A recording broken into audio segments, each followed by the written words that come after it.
Even when you feel low, you can still go. Even when you feel slow, you can still go.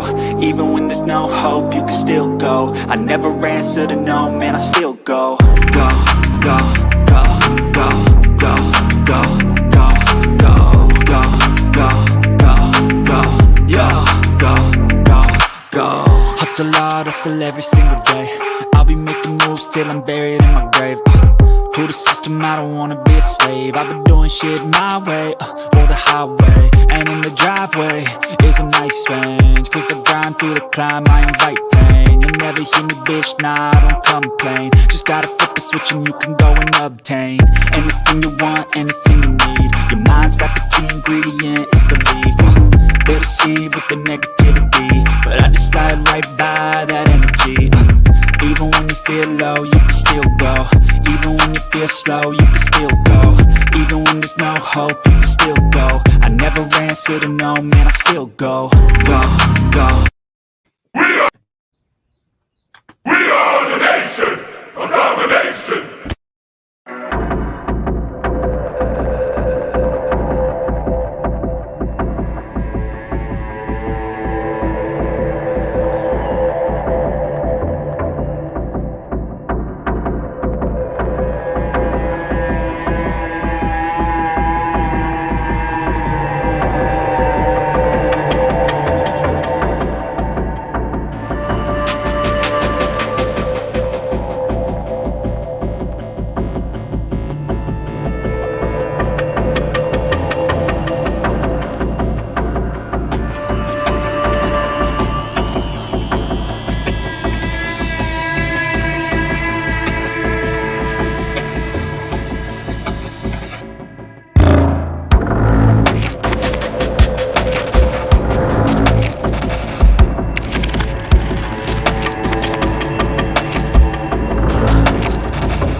Welcome to another episode of BIRDGANG NATION SPORTS TALK. I'm your host, BIRDGANG31. Today, Nation, we got a very special guest back in the building. It's my boy, Mr. Marc Farzetta. How you doing today? I'm doing fantastic, my friend. How you doing? I'm doing great, You know, just enjoying being 8-0 Eagles fan, loving how the things going with the team right now. How you feeling about the team? That's good. You should be enjoying it because I feel like every time I listen to anybody on national media, they're like, so when are the Eagles going to lose? When are they going to be terrible? When are they going to mail it in? So, yes, bask in it. Enjoy it. 8-0 start, man. Let's party. Don't you? That's what I tell everybody. Enjoy it. You won't ever see this team again. You know, even next year, we probably won't even be the same team. I'm not saying we can't be better or not, but I'm just saying it's not going to be this team. And right now, this team's doing a lot of special things out there. You know, how's it been? How do you like our boy Jalen Hurts? Because I know we always talk about him. You know how big I am on him. But like I said, everything I said before about him starting to come true. You know, he's developing. He's looking good out there, and he's doing his job. Yeah, I actually just saw Jalen Hurts at Jason Kelsey's fashion event for his new Underdog brand apparel that he's going to be using to help fund different projects and different things in the city to help the youth of our city, Philadelphia, which is great. And I saw Jalen Hurts and A.J. Brown. They just happened to check in for the event at the same time I did. So it was literally those two fellas and then just me.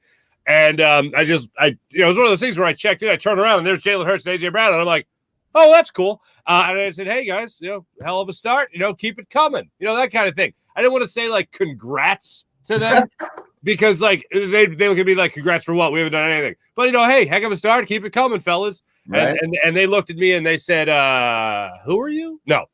They looked at me and they just said, thanks, man. Appreciate it. Sorry, have a good one. There you go. But this team, I say this on every show, every platform I'm on, everything. They have no idea they're 8-0.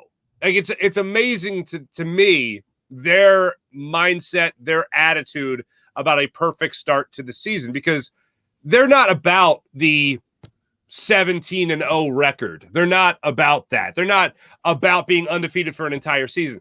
What I really find interesting is how they compartmentalize their season to literally being one game a week. And that might sound obvious, one day at a time, 1 week at a time, good Lord willing, things will be good for it. No, not the case. What they do is they just go, we're 0-0 this week. We are 0-0. Let's try to go to 1-0 at the end of this week. And I love that. And I've never seen a team buy into that type of mindset and mentality more so than the 2022 Philadelphia Eagles have. Facts, man. Facts. Especially when Jalen was like, he was up there. He was like, man, I've been 8-0 and still lost in the championship. Like, he's already bringing the same mindset, which I said, everyone's like, you can't use it because it's college. I'm like, but it's real talk. Like, a lot of quarterbacks don't go into the pros with the mindset of that. Having demands, like, you lose one game in Alabama, that's a huge problem. You know what I'm saying? Like, you lose two, it's definitely, end of your days type thing, Sure. And then you go over to Oklahoma, another winning organization, and go put up big numbers there. It's like now, like, he's already in that custom where it's like last year I said, I don't think, that's why I was going for 12-5 last year. I was like, dude, I don't think Jalen's going to lose that many games. Like, because I know the type of guy, he's that type of dude. And we lost. We didn't win 12, but we won 9 and went to the playoffs, and that was definitely good enough, And this year, you just see him. He's so comfortable out there. He brought his best friend in. They're out there having fun together, doing what, best friends dream of. You know what I'm saying? Like, that's like childhood type stuff. Right? They're like, whoa, one day we can play in the pros together. Let's go light it up while we're still young. Both of them, 24 years old. Like, the crazy part about it is, like, no one's even seen the full potential of this football team. They don't even know it yet. Like you said, they don't even know it yet. And I think that's what helps them stay level-headed because they don't even know their full potential. AJ hasn't went to his prime yet. Jalen's not. None of them. Devontae, Goddard, none of these star players. The only ones on offense really in their prime is probably Kelsey and Lane Johnson. Other than that, everybody else is just still learning about themselves, still learning the system, still trying to play better football. But they're, so young and athletic that it actually is a great thing. I'm saying? To see these guys grow over the next couple of years is going to be amazing. Yeah, that's so crazy. Like, for me, I think it comes down to the veterans on this team, like Jason Kelsey and Lane Johnson and those guys. I think it comes down to the coaching staff. When you talk about keeping them level-headed, more to your point, I think it's dead on because they have guys that have won a championship. They've had guys that have had good starts to seasons, but when you try to break it down to making the moment bigger than what it actually is, or when you try to expound upon it, right, and then blow it up, that's where you really start to have problems. When you start concentrating on the idea of being 17-0 instead of just winning that week and then the next week and then stack those wins as they have done to this point through their first 8 games, that's where they start falling into trouble. And I think they got enough leadership with the veterans in the locker room, whether that's Kelsey, whether that's Lane Johnson, whether that's Brandon Graham, whether that's Fletcher Cox. Like Fletcher Cox saying to Robert Quinn when he got traded here, hey, just so you know, we practice hard here. And Robert Quinn's like, that's all I need to know. Like, he came in at the time when the team was 6-0, 7-0, the time he came in to play his first game, and he's got to be told that they practice hard here. Like, that should be assumed throughout the league. But apparently it's not. So I think that they just have the perfect mental approach to how to take on this season. Yeah, man. How you feeling about Robert Quinn? I told everybody those 2 games, he did enough. Like, he brought some pressure on there. They got other people plays, you know what I'm saying? Yeah, a work in progress. I think if he was going to get acquired, this is the perfect time to do it. You had a bye week. You had a long layoff. You had then a Thursday to Monday night game. If you were going to get acquired at any point, that was the time to do it. So I think in his second game as an Eagle against the Texans, you definitely saw him bring that pressure more so than he did in game 1. It was a big step forward for him. I think you're only going to see another big step forward with his 3rd game as a Bird. Yeah, man. That's what I'm saying. Like 10 days, now you got time to really chillax. Don't worry about playing the game in a couple of days. I'm just going to go out there and learn this playbook. So it's nice to see. Who else has really been a bright spot for you? You know what I'm saying? We know about AJ. We know about Jalen. Who's some more of your favorite players this year? Oh, say it with me, man. CD Deuce. CD Deuce has been amazing. He leads the NFL. Leads the NFL in interceptions. That dude's crazy. What? Like, no, you're supposed to get like a serviceable guy to play safety, and the Eagles have gotten more than they got a Pro Bowler now all of a sudden playing the safety position. I'm amazed by him. I am in awe of him. I mean, look, there's other guys that bigger names maybe, and they got bigger names that they bring to the table, but CD Newsome just comes to putting up has been great. James Bradbury's been great playing opposite Darius Slay. I mean, these are the two best cornerbacks in the NFL. The best opponent passer rating, as it's been noted many times by many people, but you can't say it enough. And overall, just looking at let's think about this for a second. Going into this season, I believe you and I had talked about this before. There were two guys that had the most pressure on them by far, and then there was everybody else. That was Jalen Hurts, and that was Jonathan Gannon. Jalen Hurts goes without saying, MVP, one of the MVP frontrunners, in my opinion, the MVP of the NFL to this point is Jalen Hurts. Jonathan Gannon, and I know nobody likes to admit it. They're easier to admit that when they're wrong about a quarterback because there's more proof in the pudding. When you load up around a quarterback, but still, if the ball doesn't get there, then the plays aren't made, and that's on the quarterback. Okay, that's fine. But Jonathan Gannon has been calling good games for the vast majority of this season. And even if you don't agree with his scheme or his game plan or whatever, even if you don't agree with it, the proof is in the pudding that this is one of the best defenses in the entire NFL. Yes. They're finally the best. They're finally getting turnovers, but not only just getting turnovers, they're forcing the most turnovers. They're taking the football away more than any other team in the NFL, which is amazing. They're a top 3 in yards. They're top 4 at fewest points allowed. Hey, the Dallas Cowboys have a pretty good defense. Like, if we're being honest, Dallas Cowboys, right? They have a pretty good defense. They're allowing 3/10. I'll say it once somewhere. 3/10 of a point fewer than the Eagles this year. That's it. So, yeah, the Eagles defense is doing pretty damn good. Jonathan Gannon, Jalen Hurts have stepped up to the plate big time and really responded to a lot of the questions. We'll just call them questions, maybe even critiques, criticism that a lot of people were throwing in their face at the end of last season. Yeah, did you think they should have made a move at the trade deadline? I mean, I would have loved to see another running back thrown into the mix here. I wanted Hunt. You wanted to go Kareem Hunt? Okay. That would have been so nice. Not even to disrespect Miles. I love Miles. I want to resign Miles, but Kareem Hunt's already a backup. He already knows, but he doesn't play like a backup. He plays like a starter. And if you got two starters playing at the same time, Jay Ajayi, like Eric Blunt, boom, 1 and 2 together. That's how we won a Super Bowl that year. So it's like you got another one, in your stable where you're not really dropping off. Boston Scott, Kenny Gain, where they're serviceable backs. You know what I'm saying? But they're not no Kareem Hunt. Like if Kareem Hunt came in right behind Miles Sanders, man, people would really be, shitting bricks out there. Yeah, I like Robert Quinn. I like the acquisition of Robert Quinn. I think they got a pretty stacked defensive line. I know Jordan Davis is down for a while. He's been IR'd, but I would have loved to see another running back in here. Christian McCaffrey, they were testing the waters with Christian McCaffrey. You definitely look at a guy like Kareem Hunt. They probably kicked the tires on there. There were reports about them kicking the tires there. Reports about kicking the tires on Alvin Kamara as well. I think that they looked at this team and went, holy Lord, we're perfect. We literally got a perfect record. Sure, there's always things that we can improve upon, but for the amount of times this team runs the ball with a running back, and it's not head and shoulders above everybody else, I think they're happy and content with Boston Scott, Kenny Gainwell as being the 2 and 3 guy behind Miles Sanders. I wish they gave Miles Sanders the ball more, but that just hasn't been the case, unfortunately. Yeah, definitely need to get moved the ball more. He's doing some good stuff out there. Dallas Goedert, another one, man. He's out there balling out. Shane Steichen talking about him yesterday at the press conference. It was like, I don't want to make it seem like it was more than it was, but he was highly complimentary of what Dallas Goedert brings to the table. I mean, you're talking about a guy that runs well, blocks well, gets yards after the catch, catches well for the most part. He's had a couple of tough drops this season. But for the most part, this guy is playing like a Pro Bowl tight end. And that's what he brings to the table every single game day. And listening to Shane Steichen talk about all the versatility that he brings to the table and all the different things you could do with Dallas Goedert on the field is incredible. And then seeing Jalen Hurts go over to Dallas Goedert when he was getting interviewed on Amazon Prime last Thursday.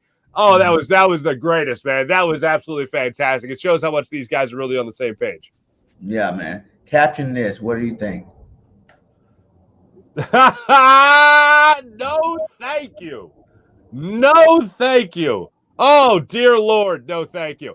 I like Odell Beckham Jr. I thought I was at the game years ago when he had the catch over the head and the whole thing. I was working for Sunday Night Football at the time, and I am a huge Odell Beckham fan.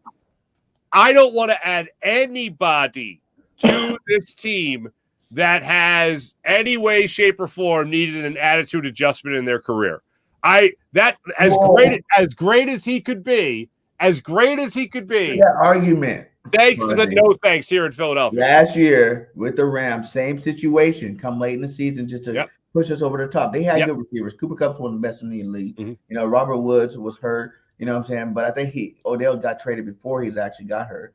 You know what I'm saying? Then you still had Deshaun Jackson for a while over there. You had a couple of those other cats out there. Sure. So they had firepower. They didn't really need them, but it'll be like to keep everybody else from getting them. Because for one, you need a full year after you're back out there running for your leg to be 100% when you got that kind of injury. You know what I'm saying? So it's not going to be like if another team really did get them, it'd be that scary. You know what I'm saying? Because it's not, you know, maybe a year from now it'd be scary on that team, but not this year, not right now, not for this run. You know, but for you, third receiver on our roster, you know, I don't care what you said. No one's game planning, you know, scheming up for Pascal. No one's scheming up for, you know, Quez right now. You know, you're only really scheming for Goddard, you know, Devontae and AJ right now. So if you bring a guy like OBJ to the roster to be that slot receiver, you got a game plan for him. I don't care if because you don't know if he's going to be 100%. There has been players that's been able to do it and come back to St. Nick next year and be able to play really good. So you don't know if he can or not. What happens? Now you have the game plan. That's a whole nother part of your defense you got to really worry about, and that'd be really scary. And it'd be that much easier for your MVP quarterback, Jalen Hurts. You know? Yeah, sure. Imagine him like, I got OBJ, I got AJ Brown, I got Devontae, and then I still got Pascal and Quez and Goddard and all the rest of the cats. So it's like it would be a field day, you know, out there. Yeah. Pick your quarter who you go to. Yeah, I do like Odell Beckham Jr. I don't like Odell Beckham Jr. on this team right now. And look, I think this locker room is tough. And like I said, everything about their leaders and how great they are is great. I don't like the idea of that might be where you have a straw that kind of not breaks the camel's back, but makes that camel walk crooked a little bit. You know what I'm saying? I am a big fan of the guy. Not on this team right now. No thanks. That whatever they got going on right now is great.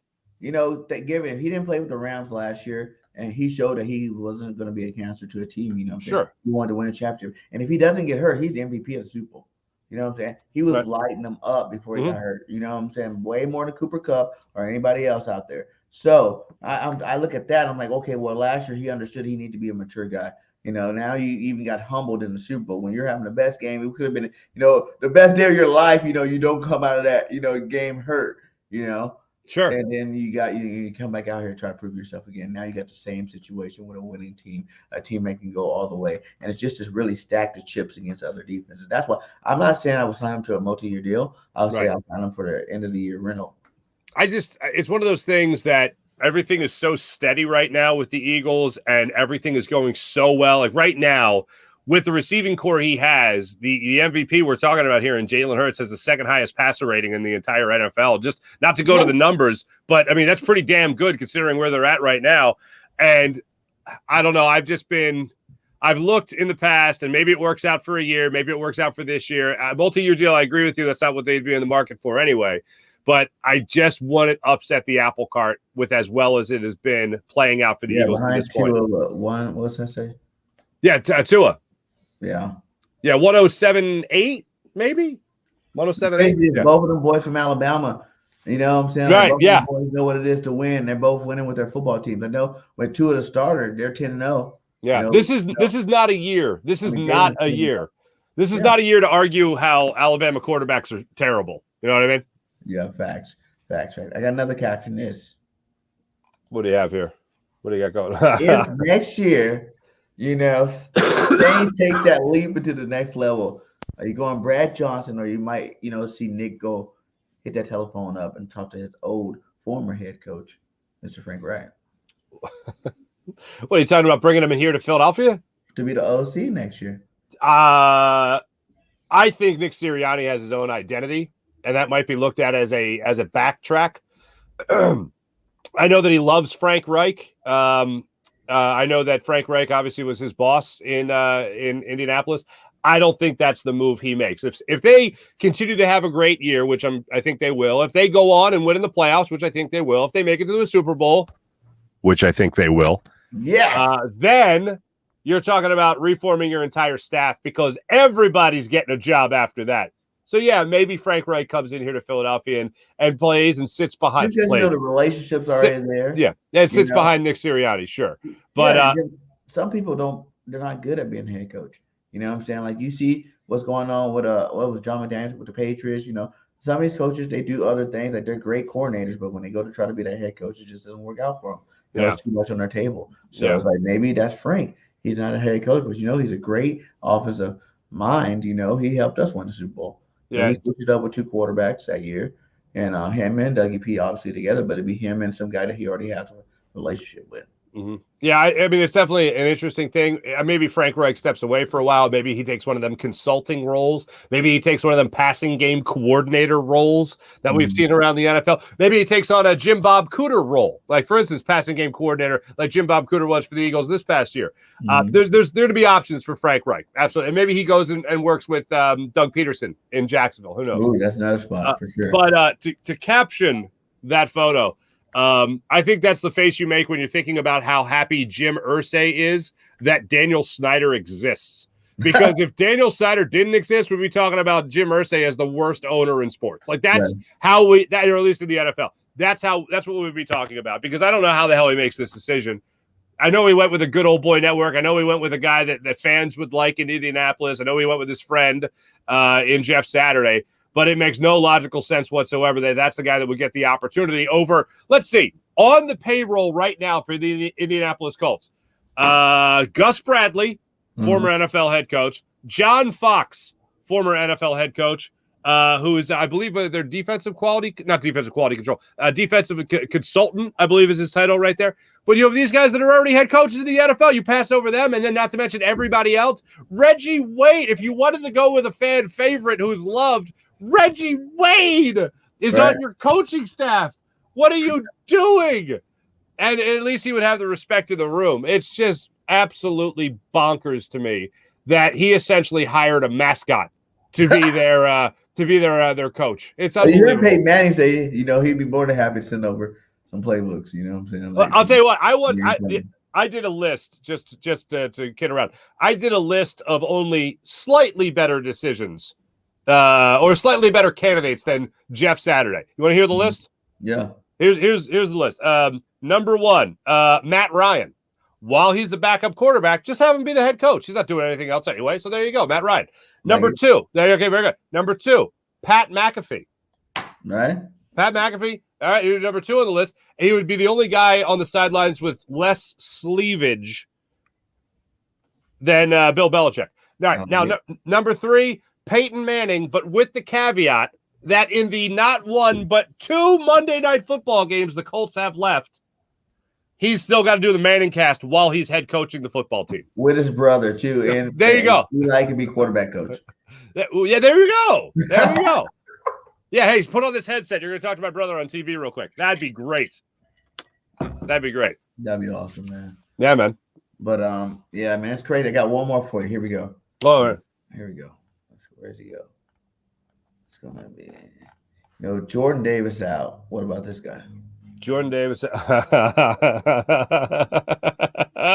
this guy? Oh, my God. What has he got left? What's left in the tank? Yeah, but what's he doing now? What's he doing now? What's that? Size you can't teach. The size? Any one of my 3 uncles is that size. That doesn't mean it's going to help anybody out. Come on, man. No, look, you want to talk about guys that could upset the apple cart? He could. I believe that he's played with a guy like Tom Brady. I believe that he's been reined in a little bit. You can't deny the talent. Right. But you have a great thing going right now. And Jordan Davis, look, if you're going to lose a player who's really, really good at any position, defensive line for the Eagles is a good position to lose someone because you have so much depth. You don't need to go out there and bring anybody else in. You made the acquisition with Robert Quinn. I don't need that much turnover in my defensive line. You're looking at an 8-0 team, which is just crazy to think right now. An 8-0 team. They don't need that much improvement. Stacking, Sparzy. Keep stacking. What? Why not, though? Like, these guys they're going to know they're not coming in to come take over starters' jobs. And if they're not taking over the starters' job, who cares about them? the Beckham's going to get their chance to play regardless. It's going to be a rotation, a nice rotation. Imagine he just said he had 6 sacks last year as a defensive tackle on the Bucks. And that's pretty legit. You know what I'm saying? Like, you get him in here, come in that second rotation, you know what I'm saying? Like Quinn or Sweat, depending on who they're going to have starting, or Brandon Graham. I don't know how they're going to do that, really. Is it going to be Quinn and Brandon Graham? It's going to be Sweat and Brandon Graham once he gets the system started. But no matter what, your second line will be that much stronger. Yeah. Throw him out there with Milton, and then you throw in Marlon, and then to give them all breaks. That would be awesome. Yeah. And I think he's very expensive. I don't think the money would be an issue at all. But when it comes to these guys, like, we've all seen the athletes hit the wall. I understand the theory of, all he's got to do is this. He's only got to play 20% of the snaps, 30% of the snaps. Maybe you get that good burst out of him to make a play. I just don't see it. I'm not messing with what you have now. Like, the thing is, a lot of times, even if they know they're just hanging on at this point in their career, even if they know that they're just trying to squeeze whatever juice they have left out of themselves in order to keep the career going, still that mindset doesn't leave a lot of players in the same regard. So for me, I don't do it. I don't make huge acquisitions or huge name acquisitions to add to this team, considering how well they've played together to this point. I know I said one more. Who are you most scared of on this team? Best teams, 6+ wins. Wow. That's a good question. 3 of who you'd be scared of the most. Okay. Well, sorry, rest of America. I'm not scared of the Bills. Sorry to my cousins in Baltimore, Maryland. Not scared of the Ravens. If I'm scared in order, I'm scared of. I'm not even going to say scared. I'm not even going to use that word. I'm going to edit the question. I am most cautious around the Kansas City Chiefs, because it's all about quarterback play in the playoffs, and that's what the Kansas City Chiefs do with Patrick Mahomes. Tua, we mentioned him already, as great as he's been playing, and that Dolphins offense is just absolutely bonkers right now. And you can tell me till you're blue in the face about how James Bradbury and how great Darius Slay is. Yes, it would be a good matchup, but that doesn't mean that they're going to be perfect every single time. Against Tua and Waddle. Yeah. Bring that. Okay. So those are the two guys that really raise my eyebrows. And then really when it comes to the Cowboys and it comes to the New York Giants, those are some stout defenses. Those are some well-rounded teams and well-coached teams in general. Not the Cowboys. Maybe they're well defensive coordinated. There you go. That's what I'll say about Dan Quinn. But the Giants, I think, have taken a huge step forward this year. What has really gone under the radar, and rightfully so to a point, but Mike Kafka, who you might remember here with the Philadelphia Eagles as a backup quarterback. He was I think a 3rd or 4th round pick out of Northwestern. He coached with us too for a little while. He was, I think, a coaching intern here in Philly. Yeah. Then he went to with Andy Reid. He went to Kansas City. This guy 3 years ago was starting to get head coaching consideration before I believe he was even an offensive coordinator. Then he gets the job under Brian Daboll in New York. Now he is working as their offensive coordinator under a great offensive mind like Brian Daboll. Like, they're a very well-coached team. And then Wink Martindale on the defensive side of things is doing a hell of a job with that defense right now. And we all know divisional games, blah, blah, blah, blah, blah, blah, blah. That you never know what's really going to happen. But the Cowboys still are the number one to me, slight edge over the Giants. But here's why I'd still fear the Cowboys over the Giants. It's hard for me to respect a team that's quarterbacked by Daniel Jones. That's what it comes down to. And he's doing great. Daniel Jones is doing great this year. He's having a fine season. Yeah. But he has no respect. Isn't mostly running the football? Because that's all they're doing. It's like Saquon's running, then he's faking it. He's running it. He's running it, but he also only has 2 interceptions so far this season. He has the same amount of interceptions as Jalen Hurts.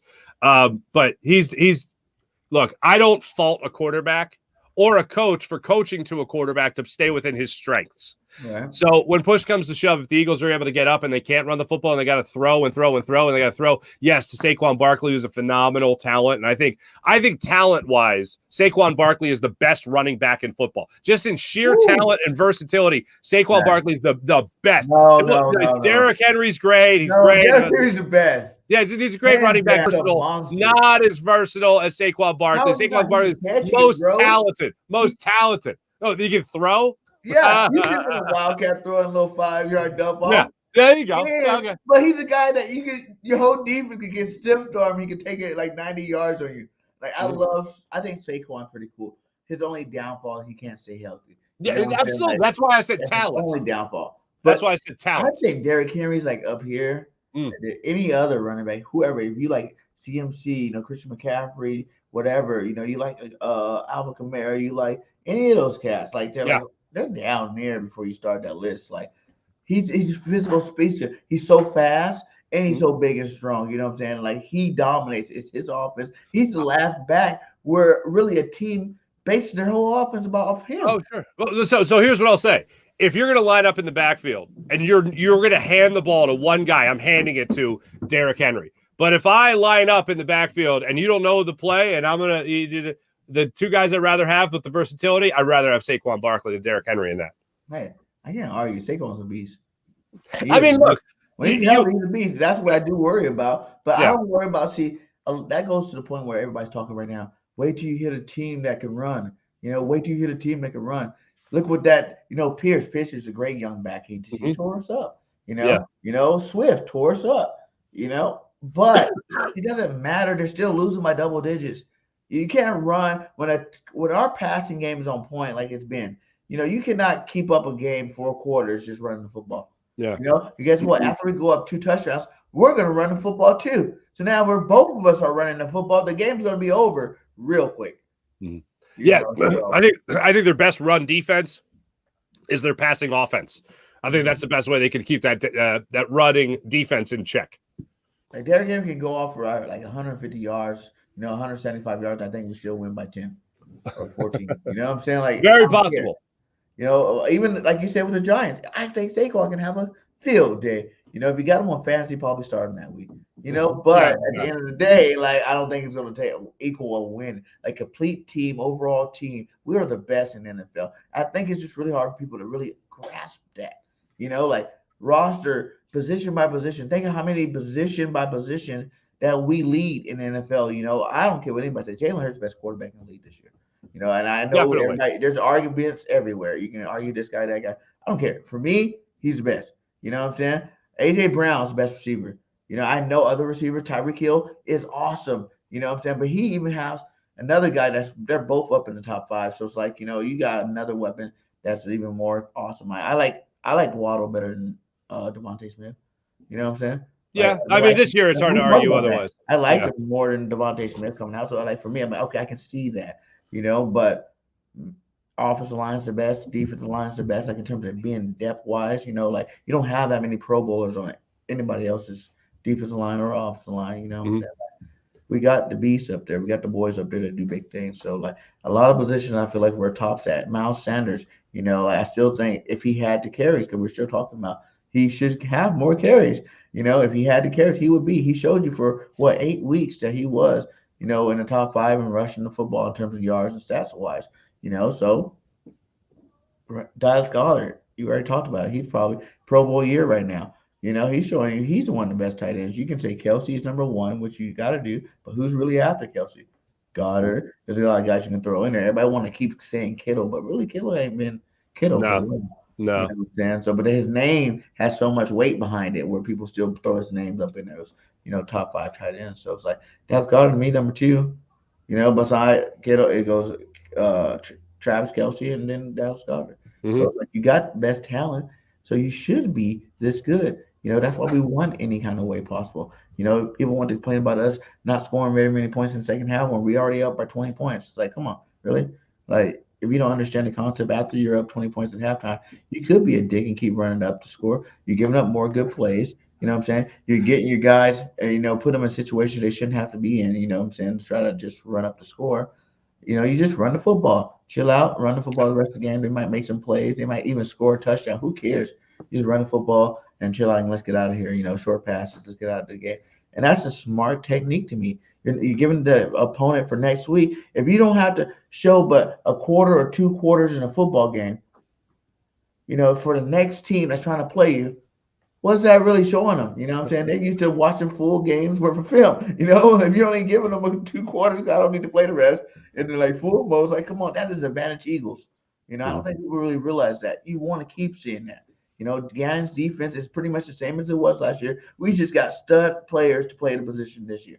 All of our linebackers are balling right now. They're better linebackers than we played with last year. Our defensive line's balling. They're better defensive line than we played with last year. What I'm saying? We got a lot of same pieces, but there's still a couple of pieces on there that's better. Hassan Reddick is a linebacker, but he's more a lineman. So it shows you that like everything we've done is just upgraded this team to a point where just like the Rams, just like Tampa Bay, we're that team now. I think people just got to realize that we're going to win the Super Bowl. Yeah, they just need to get Ndamukong Suh, and they need to get Odell Beckham Jr., and he will be the Rams at one point. So there you go. I think without them, look at that, CJ, Bradbury, Reddick, we kind of did it still without it. But the thing is, how it was smarter because he got younger players. I mean, well, Quinn's not that young, but you know what I'm saying? Like he got younger players, younger talent, talented players that, they have something to prove. Everybody on our roster has something to prove. Jalen Hurts got something to prove. It brings that dog mentality where everybody's fighting for stacks, fighting for yards, fighting for their chance to make a play for this team. Like they want to be part of the ride, no matter if it's 2 catches for 3 yards or it's like 1 rush for 2 yards. They just want to be part of it. They're fighting too. They want to do whatever they can to make sure they get that play. And not every team got that. No, I watch football every week and I see all these other teams. Not every team got that dog in them like that. I think that's what makes us the most dangerous. 17-0, like even in the thumbnail, 20-0 to prove it otherwise. I think we can go on a clean sweep, be the greatest football team ever to be on the field.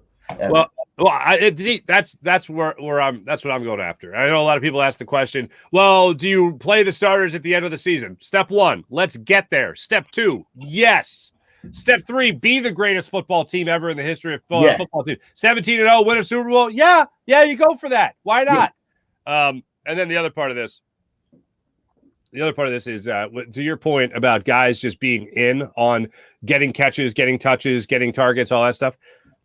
I learned a lot about this team in the Jacksonville game, and it's not because of the obvious they were down 14-0 or anything like that. If you remember in that game, I think it was Miles Sanders ran through the offensive line for a touchdown, and he followed Jason Kelce, and Jason Kelce went up and assisted on a block, and who was holding that block already at that time was Devontae Smith. Miles Sanders then ran into the end zone, I believe it was, and you saw in the foreground, maybe 10 yards short of the end zone, Devontae Smith then let go of his block and throw the biggest fist bump, yeah, hell yeah, I did that type of reaction to holding his block to help his teammate get the touchdown. That shows you how unselfish, how willing to do the little things the rest of this locker room is. So that's where I think this mindset and the team just has the perfect approach to this season, and that's a perfect example why. And it just all starts from the top to the bottom. Like the coach brought in the philosophy, it's working. Everybody's kind of grasped it. Jalen Hurts brings his own mentality, his own swag, his own leadership to the team, and everybody's kind of grasping hold of it. They're all just becoming one. And that's what wins football games. And I don't even care about all the for me, they played a good season.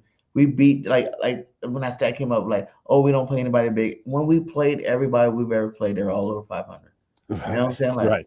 Over 500. Only team in the league to do it. We're still the only team that's undefeated. Get out of our face.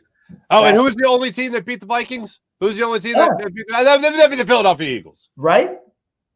So it's like you can't make believe like that funny thing, what's your reaction on this one? Look, read that one out loud. Wait. Well, people want the Eagles schedule to look like. I like Thanos. That's really good.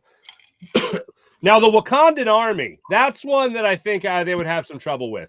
That's where I would not pick the Eagles. The only one is that one right there.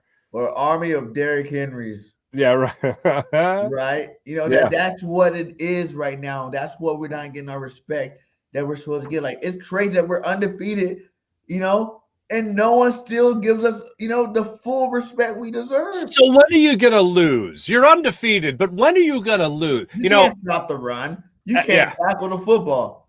We can't make tackles now. Yeah. We didn't just go undefeated. No one's beating us, so we're not making enough tackles. But yeah, we're like you said, we're number 1 or top 5 in takeaways, points allowed against, yards against, interceptions. Get out of our face right now. There's no perfect football team out there that's going to play a perfect game every single game. But what we've done, we've dominated the teams we're supposed to dominate, and we won by double digits. You know, if these teams that we're supposed to win, if we were to only like win by like 3 points, 1 point, 2 points, something like that, that's, moment for concern. You know what I'm saying? Like, okay, we should have beat this team. You know what? And we only can win by like 1 point. Like, okay, but we're double digit winning these teams. Pittsburgh, Texans.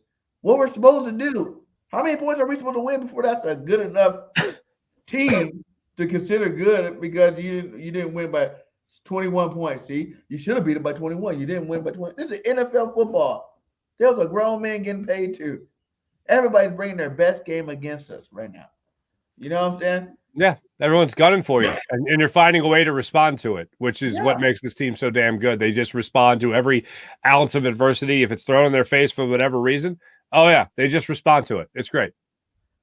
So, do you think, like, if you're not the Eagles, what other team do you think is like really dangerous right now? Well, right now, I mean, I always go by the mantra that good teams find ways to win, and I think the Vikings are a team that just finds ways to win. Whether been here. What up, Purple Pot? Oh, what's going on, fellas? I think the Minnesota Vikings are a team to just keep your eye on because they do have an explosive offense. They have a hell of a running back. They got an accurate enough quarterback in Kirk Cousins. But when it comes to the fact that they just find ways to win, they never go away, that's a team I think you always have to keep your eye on. And I don't think they're going anywhere. And you look at how they played last week. They had no business winning that game. They were able to fight, scratch, and claw to get back in that. They had Harrison Butler came up with a big interception in that game against the Falcons. They found a way to win. It's as simple as that. Justin Jefferson had himself another good game. He's on his way to another Pro Bowl season, 3 straight in 3 years. It's really just bonkers to think about what they could do as an offense. And they got a good enough defense. They just don't go away in games. And like a lot of the things they'll say about the Eagles, now they've played it to the point of perfection and beaten the Vikings. But when you talk about teams in the NFC, you got to keep your eye on. I think that's one of them. I still think the Cowboys are one of them. And congratulations to the Dallas Cowboy fans, because you have finally made, although it's easy, you have finally made a good point. And it's obvious, but you've made a good point. The good point was that they didn't have Dak Prescott when we played them. When the Eagles played them, they didn't have Dak. No. You don't give them credit for that. But it's obvious. Look, they were undefeated. Cooper Rush since they're the best team in football when we played them.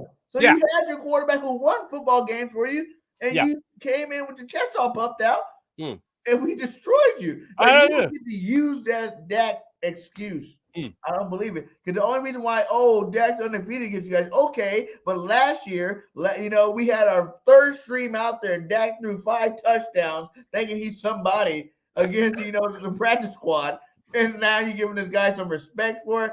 Get out of here. That's not even a win. Like, you shouldn't even want to take that as a win. Like, you played against some scrubs, and you guys freaking ran up a score. Just to put some stats on them. Sure, but come on, you and I both know that wasn't a game. At the end of the season, that wasn't a game. But excuse me, everyone in my house is sick. I'm just getting over it. But if you're going to look at a team and say, do I want to play the team with Cooper Rush or do I want to play the team with Dak Prescott? I'd rather play the team with Cooper Rush because they're not going to be as good. They didn't have Dak Prescott. They didn't have their franchise guy. So I got to still look at that game as all right, the Eagles did what they were supposed to do in that game. Now do what you're supposed to do against Dallas Cowboys when they have their franchise quarterback at signal caller. Franchise quarterback, yes. But with Dak in the game, they pass more. And they're not as dangerous as they are when they're running the football. That's when they're the best. When Dallas got that run game going, because that's when Dak's having his big games, is because that run game got started. So if you stop that from the jump, every game that Dak really has to throw them 50, 60 pass games. The second half stats. Yeah. It's not that they're not that dangerous. Who is a better quarterback, Dak Prescott or Cooper Rush? Dak is. What are we arguing? But at the time, you couldn't tell me that every Cowboy. There was Cowboy fans calling for Cooper Rush. That's my point. They're not making good points. The only thing of any validity is the most obvious point. Are you better with your franchise quarterback or are you better with your backup quarterback? Better enough. Taking away that you're going to be passing the ball a lot more. You got to realize that game, they got it back into it running the football. So are you better enough really that much trying to pass against our secondary? Yes. Better than Cooper Rush. That's not a high bar. Cooper was dropping dimes sometimes. Why would you be arguing him to be your franchise? What? Why would it? He was undefeated against the Eagles. Does that mean anything for anybody anymore? All right. I'm sorry. I have my new MVP voting. Okay, here you go. Cooper Rush, then Jalen Hurts, then Josh Allen. No, he lost now. Who says no? Give him that love no more. He lost now. If he was still undefeated right now, you're right. Do so. Yeah, right. 10-0, man, as a starting quarterback right now. There you go. Yeah, he'll be dealing. Crazy. He'll be slinging it. But I understand, Dak, but I'm saying like the team as a whole, that one position is not the reason why. Like last year, their defense was like, and even now, still people will still say that their defense is better than our defense. It was just crazy to me too, But it's like if you really looked at it, their defense gave up a lot of yards last year. You know what I'm saying? They had a lot of turnovers and sacks. That's what offset those yards. Yeah. We're not giving up yards or touchdowns like that for real. Like in a rushing game, yeah, you had a couple of big games that you gave up some big yards to. But receiving wise, no one's lighting us up, and we still lead the league in turnovers. And we're still leading, and third downs. You know what I'm saying? We're still the highest number one team in the league in third down. Like we're doing our job on all phases of defense, except for we missed some tackles. That's the Achilles heel. You have a lot less tackle opportunities when your team's taking the ball away because they're not on the field as much. Yeah, that is the Achilles heel, without question. The fact that the tackling for the Eagles is no bueno, not even close. And I know that was a big point made by Jonathan Gannon. He was asked about many times, and it's like, what do you say at this point? You're 8 games into the season. You barely you didn't tackle in the preseason. You didn't tackle in minicamp. When you come to the NFL, you should be ready to tackle, but that doesn't mean it can go unpracticed for a while. I mean, look at the first team. They don't allow you to hit no more. Well, exactly. But you can look at a team, and God, I really hate that I have to say this, but the Lions were better tacklers. Okay. If anything that the Lions were better than the Eagles in week 1, it was at least tackling. If the Eagles could tackle, they forget about being one of the top defenses in the NFL. They'd be the top defense in the NFL. It's a hair off. It's a hair off. But man, if they could just bring those guys down on the first hit or at catch or once they get over the line of scrimmage, it'd be the best defense that we could talk about in Philadelphia since the days of Jimmy Johnson. Like some teams need to be number one in a certain area to show validation. There you go. Cowboys, for instance, that's why they're validated because they got Micah Parsons at defense. That's cool. Zeke's cool, but in reality, that's why they say they're in it. They got a chance to win in every game. Mm-hmm. No question. And you know what else the Cowboys are doing? Football, and we don't even know the best of either side. Like we're just watching it, like, dang, this is good. But they're like, hey, man, we had a horrible game, but we won, so that's cool. But we had a horrible game. We got to go back out there and get better. And we're like, whoa, we never even seen Ado. Watch out, And then it's like, whoa, like these guys are not even fully developed. And every game is going to be that much more better, And like we have depth, so if we lose a piece here or we lose a piece there, we can still keep trucking. Boom, boom, boom, boom, boom. Unstoppable, my guy. I think 20-0 to prove another one. I said 14-3, but I do not look at the rest of the roster and can tell you that I see 3 losses. I mean, not roster, but schedule. The schedule, yeah. I mean losses for sure. I mean, I think if you look at this Eagles schedule right now, you asked me 3 weeks ago, what's a game that raises your eyebrows outside of the division? And it was the Packers game. Only because at some point they're going to right the ship. At some point they're going to look better than what we have seen. I think the Packers are cooked. So even though that game is that game's home, it's in South Philly. I look at that game right now and I just go, no, they're not going to have a chance in that game. The Eagles are going to have a lot of fun in that game. And Aaron Rodgers with that receiving core throwing into this secondary, yes, please and thank you. More Aaron Rodgers had his first 3 interception game last week. Yeah. He had his first 3 interception game since 2017. And just off the top of my head, I don't think he's had more than maybe 6 multi-interception games over that span. So Aaron Rodgers, get ready to throw some picks because the Eagles are going to eat you alive in that game. That scares me about that game. What scares you about that game? The opposite. If Aaron won some football game and looked kind of like his old self, like, okay, yeah, they got young receiver, but Aaron Rodgers doing his thing, you know what I'm saying? And they're looking good out there. I'm not saying they win every game, but, they're like, 5-3 or something like that. Something that's respectable. I think, okay, well, my team's still better than that team, so I'm gonna go out there and win. But Aaron's dangerous to the point where, you're talking, what week is this we're playing Aaron Rodgers again? Like It's 2 weeks. 2 weeks from now. Yeah.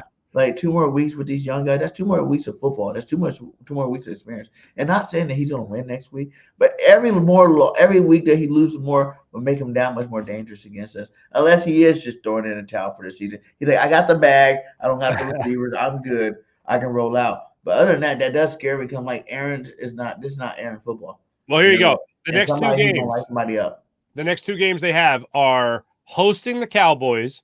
Never mind. He can light the Cowboys up, but I mean, just as good. Yeah. Aaron, go ahead and get it this week, my guy. Yeah. Like, go ahead and get it this week. Light them up, and then, by the time we play them, it'd be a different aspect. But right now, he's not looking good. And if he kept it up till our game, then I'll be like, because one game, like Aaron's not gonna go 17 games without really lighting you up. That's just not him.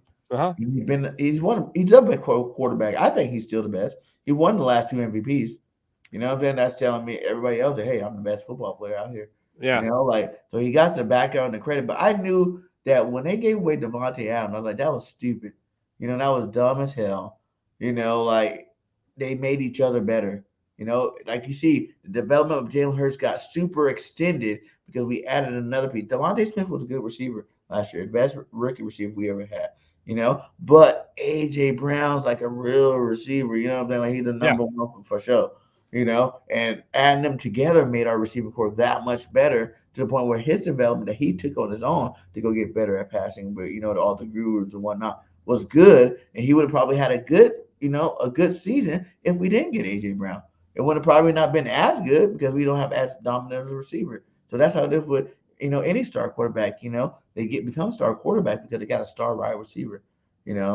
And some teams that have 2 star wide receivers, that's always better, like we do. I think. I think Smitty's still a star. He's still good. His route running is impeccable. They're all Batman. They're all Batman. Yeah, they're all Batmans. So it's like, you let it play out, and that's why his jump is went so high. And that's why, as the longest we can keep paying him, they say that salary cap will go up like $25 million every year, with TV deals and whatnot. So you can probably keep a lot of these guys around. How he's the master of contracts. Oh, yeah. He can set something up to keep everybody here if he wants to. And if we go out there and we go do what I think we're going to do and win a Super Bowl this year, then you re-sign everybody next year. You know what I'm saying? Sure. Like you re-sign everybody. Do you think Jalen's going to do what every quarterback's doing right now? Show me the money. I want my best contract I can pull out of my hat. Mm-hmm. Or do you think he'd be more modest, like the Tom Brady approach, and realize that he has something special, and to get all his homies, his friends, his brothers paid too, right, you got to take a little less. Yeah, it's $35 million a year for 2-3 year extension, something like that. So then at the end of that, if you win 2 more Super Bowls, like now you want your money, you can go do your thing. Yeah, I think at the end of this year, the Eagles and Jalen Hurts' camp are going to sit down and they're going to write a big fat check to Jalen Hurts. Not and bad. I think we start at a conversation with Kyler Murray and we go from there.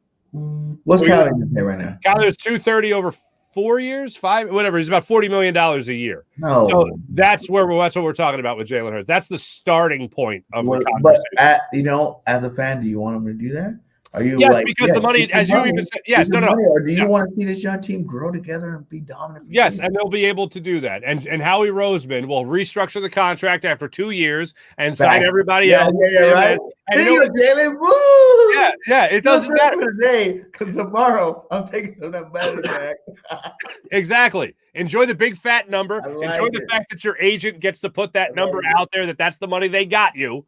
And then guess what? In 2 years, we're going to restructure. You're going to give some money back. We're going to give you a bigger fat contract at the end of this one anyway. We're good to go. And guess what? You walk away from this a bazillionaire anyway, so it doesn't really matter. He's super smart with that. Like when he does those restructures, he's always throwing it into the signing bonus. You can give him more money there. So you're like, oh, you got $30 million signing bonus, my dog. Good job. Thanks for coming back to the team. And now you're paying that contract out. How is a genius, man? Executive of the year. And what about? Because I know everybody say executive of the year probably, especially if we continue doing what we're doing. But what about Nick being coach of the year?